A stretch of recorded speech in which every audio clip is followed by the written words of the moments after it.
नमस्कार दोस्तों, उषा की आवाज चैनल में आप सभी का स्वागत है। हमारी आज की कहानी है चिराग। अरे जन्मजली, ये क्या अनर्थ कर दिया तुमने। अपनी ही कोख जाय को सजा दिलवाते हुए तेरी जीभ नहीं जल गई। कोर्ट से बाहर निकलते हुए रामवती देवी ने अपनी बहू काजल को धुतकारा, पर वह चुपचाप सुनती रही। वह तो एक जिंदा लाश बन चुकी थी। चलते हुए सबके साथ वह गाड़ी में बैठ गई। गाड़ी के पहिए सड़क पर दौड़ रहे थे और वह अतीत के गलियारों में विचरण करने लगी थी। काजल के पति ब्रजभूषण के शहर में कई ट्रक चलते थे, जिसका हिसाब किताब वे अपने पिता के साथ मिलकर रखते थे। घर में धन की तो गंगा बहती थी, लेकिन अफसोस उसे भोगने वाला कोई नहीं था। विवाह के 6 बरस बाद भी जब बहू की गोद सूनी ही रही, तब उसकी सास रामवती देवी को चिंता सताने लगी। उन्होंने मंदिरों में जाकर मन्नतें मांगी, घर में जाप हवन करवाए, तब जाकर उन्हें पोते का मुंह देखना नसीब हुआ। काजल का बेटा सुधीर दादा दादी का खिलौना बन गया था। देखते ही देखते वह 3 साल का हो गया और स्कूल जाने लगा। समय अपने पंख लगाकर उड़ता गया। इसी बीच ब्रजभूषण के पिता का स्वर्गवास हो गया, तो उनकी जिम्मेदारी बढ़ गई। सुधीर भी अब जवान हो गया था। उसकी हल्की हल्की मूछें और इक्के दुक्के दाढ़ी के बाल देखकर ब्रजभूषण गर्व से पत्नी से कहते, देखना काजल, हमारा सुधीर एक दिन अपने कुल का नाम रोशन करेगा।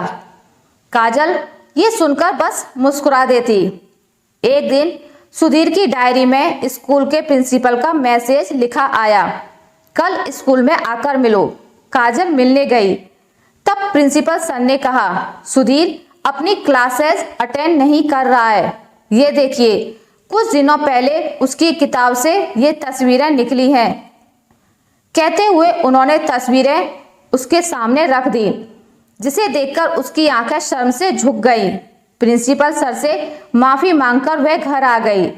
स्कूल से आने पर उसने सुधीर को समझाया कि इस तरह की तस्वीरें रखने या देखने की अभी तुम्हारी उम्र नहीं है। अपना ध्यान पढ़ाई पर लगाओ। अगले साल 10वीं बोर्ड की परीक्षा है। काजल अपनी बात पूरी भी नहीं कर पाई थी कि उसकी सास ने टोक दिया, बस करो, जब देखो मेरे पोते के पीछे पड़ी रहती है। बच्चा है, कुछ कर भी दिया तो क्या हुआ। दादी का सपोर्ट पाकर तो सुधीर के हौसले बुलंद हो गए। फिर तो मोहल्ले से भी उसकी शिकायतें आने लगी। 10वीं की परीक्षा तो किसी तरह से सुधीर ने पास कर ली, लेकिन 12वीं में वह 2 विषयों में फेल हो गया। तब ब्रजभूषण ने बेटे को समझाया कि पढ़ाई बहुत जरूरी है। मैं तो नहीं पढ़ पाया, पर तुम्हें तो खूब पढ़ना है, अच्छा इंसान बनना है, खानदान का नाम रोशन करना है। लेकिन पिता की बातों को सुधीर ने अनसुना कर दिया। 12वीं पास करके सुधीर ने कॉलेज में दाखिला लिया, जहां वह पढ़ाई छोड़कर बाकी सारे काम करता था। संगत तो बुरी थी ही। उसकी दादी उसे पैसे देकर उसके मन को बढ़ावा देती थी, जिससे उसकी उद्दंडता बढ़ती ही चली गई। बेटे की करतूतों का सदमा ब्रजभूषण सह नहीं सके। एक दिन पत्नी से बोले, काजल, शायद मैं ना रहूं, तुम इस घर के चिराग को बचा लेना। और हमेशा के लिए उन्होंने अपनी आंखें मूंद ली। पिता की चिता की राह कभी ठंडी भी नहीं हुई थी कि कॉलेज से सुधीर की शिकायत आई। उसने किसी लड़की के साथ बदतमीजी की है। वह लड़की को सॉरी बोले, वरना कॉलेज से उसे निकाल दिया जाएगा। ये सुनकर दादी बोली, नाम काटना है तो काट दे, हमारा सुधीर माफी वाफी नहीं मांगेगा। तब काजल सास पर भड़की, आप अपने दुलार से सुधीर का वर्तमान और भविष्य बिगाड़ रही हैं। रामवती देवी तपाक से बोली, ब्रजभूषण तो नहीं बिगड़ा। तब वह निरुत्तर हो गई थी। अपने बेटे को पतन के रास्ते पर जाते हुए देखकर काजल का जी जलता था, लेकिन वह कुछ नहीं कर पा रही थी। फिर एक दिन तो पुलिस घर आ गई और एक नाबालिग लड़की का बलात्कार करने के जुर्म में सुधीर को हथकड़ी लगाकर ले गई। वकील से जमानत दिलवाकर काजल बेटे को घर ले आई और थप्पड़ मारते हुए बोली, नालायक, ये क्या अनर्थ कर दिया तुमने।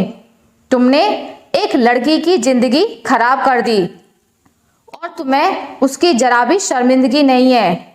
मम्मी, आप भी ना छोटी सी बात को बड़ा बना देती हैं। बेटे की बेशर्मी देखकर काजल हैरान हो गई थी। उधर पीड़िता की हालत गंभीर होने लगी तो सुधीर के नाम केस दर्ज हुआ। ब्रजभूषण के मित्र सुदर्शन जी, जो सुधीर के वकील थे, उन्होंने काजल को समझाया कि भाभी, आप सुधीर के बारे में कुछ भी बुरा ना कहिएगा और अपराध की बात पूछी जाए तो आप साफ मुकर जाइएगा। काजल ने उस वक्त तो हाँ कह दी, लेकिन रात भर उसकी आंखों के सामने पीड़िता का चेहरा घूमता रहा तो दूसरी तरफ उसके कानों में बेटे की बेशर्मी की हंसी गूंजती रही। तभी उसने फैसला किया कि वह सच बोलेगी। ड्राइवर ने गाड़ी का ब्रेक लगाया। गाड़ी रुकी तो वह वर्तमान में लौटी। घर में घुसते ही रामवती देवी फिर से शुरू हो गई। तब काजल जोर से चिल्लाई, हाँ, मैंने अपने बेटे को सजा दिलाई है, लेकिन उसे यहाँ तक पहुँचाने में माँ जी आपका बहुत बड़ा हाथ है। आप हमेशा उसकी गलतियों पर पर्दा डालती रहीं। बेटा है तो क्या हुआ, उसे किसी की भी इज्जत से खिलवाड़ करने का अधिकार मिल गया है। उस बच्ची के बारे में सोचिए जो सुधीर के कारण अस्पताल में मौत से लड़ रही है। बेटी की दुर्दशा देखकर उस माँ के दिल पर क्या बीत रही होगी, ये भी सोचा है आपने। हर अपराधी किसी माँ का बेटा होता है। बेटे की दुहाई देकर हर माँ अपने अपराधी बेटे को बचाने लगेगी तो समाज में ऐसे अपराध तो होते ही रहेंगे। माँ जी, सुधीर तो अपनी सजा काटकर वापस हमारे पास आ जाएगा, लेकिन क्या उस लड़की की जिंदगी पहले जैसी हो पाएगी। कहते हुए वह फूट फूट कर रोने लगी। उसका दुख और बेटे द्वारा किए गए अपराध का पछतावा आंसू बनकर उसकी आंखों से बहने लगे थे। रामवती देवी अपनी बहू को हैरत से देख रही थी। आखिर बेटे से बिछुड़ने की सजा तो उसे भी मिल रही थी।